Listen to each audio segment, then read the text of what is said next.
ಇನ್ನು ಆಚೆ ಬಂದಮೇಲೆ ಗಿಲ್ಲಿ ಕ್ರೇಜ್ ನೋಡ್ಬಿಟ್ಟು ಏನು ಅನ್ನಿಸ್ತು ಜಾಹ್ನವಿ ಅವ್ರಿಗೆ? ಬಿಕಾಸ್ ಗಿಲ್ಲಿ ಮತ್ತು ರಕ್ಷಿತಾಗೆ ತುಂಬಾ ಕ್ರೇಜ್ ಕ್ರಿಯೇಟ್ ಆಗಿರುವಂಥದ್ದು. ರಕ್ಷಿತಾಗೆ ನೀವೇ ಮಾಡಿಕೊಟ್ಟಿದ್ದು ಬಿಡಿ, ಇಬ್ಬರು ಸೇರಿಕೊಂಡು. ಜೊತೆಗೆ ಗಿಲ್ಲಿ ಅವರು ನಿಮಗೆ ದೊಡ್ಡವ ಚಿಕ್ಕವ ಅಂತ ಹೆಸರಿಟ್ಟಿರೋದು, ಅದು ತುಂಬ ಸಾಂಗ್ ವೈರಲ್ ಆಗೋಗ್ಬಿಟ್ಟಿದೆ. ಜೊತೆಗೆ ಕಿತಾಪತಿ ಹೆಂಗುಸ್ರೆ ಅದು ಕೂಡ ವೈರಲ್ ಆಗ್ತಿದೆ. ಸೊ ಒಂದು ರೀತಿ ನಿಮ್ಮನ್ನ ವಿಲನ್ ಆಗಿ ಪೋರ್ಟ್ರೇ ಮಾಡೋದು ಗಿಲ್ಲಿನೂ ಒಬ್ರು ಕಾರಣ ಅಂತಲೂ ಹೇಳ್ಬೋದು, ಕಿಲಾಡಿ ಗಿಲ್ಲಿ. ಸೊ ಅದ್ರ ಬಗ್ಗೆ ಎಲ್ಲ ಏನು ಹೇಳ್ತೀರಿ? ಓಕೆ, ಅದು ನೋಡಿದಾಗ ಗಿಲ್ಲಿ ಕ್ರೇಜ್ ನೋಡಿದಾಗ ನನಗೇನು ಅನ್ನಿಸ್ಲಿಲ್ಲ. ಯಾಕಂದರೆ ಗೊತ್ತು, ಜನ ಮರಳೋ ಜಾತ್ರೆ ಮರಳೋ. ಒಂದು ಬಿಗ್ ಬಾಸ್ ಅಂತ ಬಂದಾಗ ಕೆಲವ್ರಿಗೆ ಆ ಲೆವೆಲಿಗೆ ಒಂದು ಫ್ಯಾನ್ ಫಾಲೋವಿಂಗ್ ಆಗೋದು ನಾನು ನೋಡಿದ್ದೀನಿ. ಅದು ಜನ ಮರಳೋ ಜಾತ್ರೆ ಮರಳೋ. ಲಾಸ್ಟ್ ಸೀಸನಲ್ಲೂ ನಾವು ತುಂಬ ಜನರು ನೋಡಿದ್ದೀನಿ, ಹೆಸರು ಹೇಳಲ್ಲ. ನನಗೆ ಅದ್ರ ಬಗ್ಗೆ ಯಾವ ಶಾಕು ಅಥವಾ ಆಶ್ಚರ್ಯ ಆಗಲ್ಲ.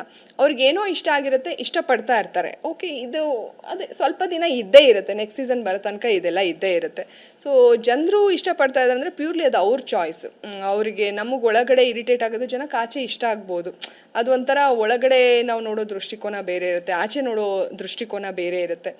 ಸೊ ಹಾಗಾಗಿ ನನಗೇನು ಅನಿಸ್ಲಿಲ್ಲ ಆ ಕ್ರೇಜ್ ಎಲ್ಲ ನೋಡಿ. ಅದು ಬಿಗ್ ಬಾಸ್ಗೆ ಒಂದು ಕ್ರೇಜ್ ಇದೆ. ಪ್ರತಿ ಸಲ ಬಿಗ್ ಬಾಸ್ ಕಂಟೆಸ್ಟೆಂಟ್ಸು ನೆಗೆಟಿವ್ ಇರೋರು ಪಾಸಿಟಿವ್ ಆಗ್ತಾರೆ, ಪಾಸಿಟಿವ್ ಇರೋರು ನೆಗೆಟಿವ್ ಆಗ್ತಾರೆ ಅಂದರೆ ಅದು ಆ ಶೋಗಿರೋ ಶಕ್ತಿ. ಯಾಕಂದರೆ ಜನ ಎಷ್ಟು ಆಳವಾಗಿ ಡೀಪಾಗಿ ತೊಗೊಂಡು ನೋಡ್ತಾ ಇರ್ತಾರೆ ಅಂದಾಗ ನನಗೆ ಗೊತ್ತು ಅದು ಬಿಗ್ ಬಾಸ್ನ ಎಷ್ಟು ಸೀರಿಯಸ್ ಆಗಿ ಜನ ತಗೋತಾರೆ ಅಂತ. ಸೊ ಅವ್ನು ಮಾಡೋ ಕಾಮಿಡಿ ಎಲ್ಲ ಜನಕ್ಕೆ ಇಷ್ಟ ಆಗಿ ಅವರು ಇಷ್ಟಪಟ್ಟಿದ್ದಾರೆ ಅಂದಾಗ ನನಗೇನದ್ರಲ್ಲಿ ಆಶ್ಚರ್ಯ ಏನು ಅನಿಸಲ್ಲ.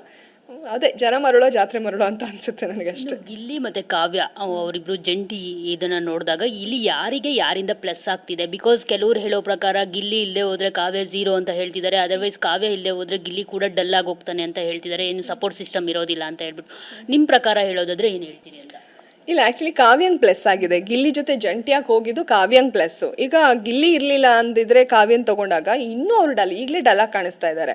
ಇನ್ನೂ ಡಲ್ಲಾಗಿ ಕಾಣಿಸಿರೋರು ಗಿಲ್ಲಿ ಇಲ್ಲ ಅಂದಿದ್ರೆ. ಗಿಲ್ಲಿ ಯಾರಿಲ್ಲ ಅಂದ್ರೂ ಗಿಲ್ಲಿ ಏನು ಡಲ್ ಆಗಲ್ಲ, ಏನೋ ಒಂದು ಹುಡುಕ್ಬಿಡ್ತಾನೆ. ಈ ಮರದ ಮೇಲೆ ಏನೋ ಒಂದು ಕಂಟೆಂಟ್ ಮಾಡೋಷ್ಟು ಅವನಷ್ಟು ಕಿಲಾಡಿ ಇದ್ದಾನೆ, ಮಾತಾಡ್ತಾನೇ ಇರ್ತಾನೆ. ಎನರ್ಜಿ ಅವನಿಗೆ ಶರೀರದಲ್ಲಿ ಎನರ್ಜಿ ಇದೆಯೋ ಇಲ್ವೋ ಗೊತ್ತಿಲ್ಲ, ಕಂಠದಲ್ಲಂತೂ ಎನರ್ಜಿ ಅವನಿಗೆ ಯಾವತ್ತೂ ಡೌನ್ ಆಗಲ್ಲ. ಯಾಕಂದರೆ ಯಾವಾಗಲೂ ಹಿಂಗೆ ಮಲಗಿರ್ತಾನೆ, ಹೇಳ್ತಾ ಇದೆ ಸೊಂಟನೇ ಇಲ್ಲ ಅಂತ. ಯಾವಾಗಲೂ ಮಲಗಿರ್ತಾನೆ, ಇಲ್ಲ ಬೀನ್ ಮ್ಯಾಗ್ ಮೇಲೆ ಮಲಗಿರ್ತಾನೆ, ಇಲ್ಲ ರಗೋರ್ ತೊಡೆ ಮೇಲೆ ಮಲಗಿರ್ತಾನೆ. ಅವ್ನು ಸ್ಟ್ರೇಟಾಗಿ ಕೂತಿರೋದೇ ನಾನು ನೋಡಿಲ್ಲ.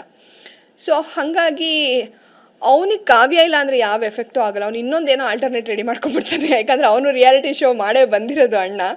ಸೊ ಇಲ್ಲೇನೇನು ವರ್ಕ್ ಆಗುತ್ತೆ ಒಂದು ರಿಯಾಲಿಟಿ ಶೋ ಅಲ್ಲಿ ಅನ್ನೋದು ಅವನಿಗೆ ಗೊತ್ತಿದೆ. ಸೊ ಹಾಗಾಗಿ ಕಾವ್ಯಂಗೆ ಪ್ಲಸ್ ಆಗಿದೆ ಗಿಲ್ಲಿಯಿಂದ ಹೊರತು. ಗಿಲ್ಲಿ ಕಾವ್ಯ ಇರಲಿ ಇಲ್ಲದೆ ಇರಲಿ ಅವ್ನು ಇನ್ನೊಂದೇನಾದ್ರು ಆಲ್ಟರ್ನೇಟ್ ರೆಡಿ ಮಾಡ್ಕೊಂಡಾದರೂ ಆಟ ಆಡೋಷ್ಟು ಕೇಪಬಿಲಿಟಿ ಮತ್ತು ಅವನಿಗೆ ಅರ್ಥ ಆಗಿದೆ. ಒಂದು ಶೋನ ನಾವು ಹೇಗೆ ಆಡಬೇಕು, ಹೇಗೆ ಆಡಿದ್ರೆ ಜನಕ್ಕೆ ಇಷ್ಟ ಆಗಿದೆ ಅನ್ನೋದನ್ನು ಭಾಳ ಅರ್ಥ ಮಾಡ್ಕೊಂಡಿದ್ದಾನೆ. ಅವನಿರೋದು, ಅವನ ಮಾತು, ಅವನ ಸ್ಲ್ಯಾಂಗು, ಮಂಡ್ಯ ಭಾಷೆ, ಅದೆಲ್ಲದಕ್ಕೂ ಜನ ಮನಸ್ಸು ಓದ್ತಿದ್ದಾರೆ ಅಂತ ನನಗನ್ಸುತ್ತೆ.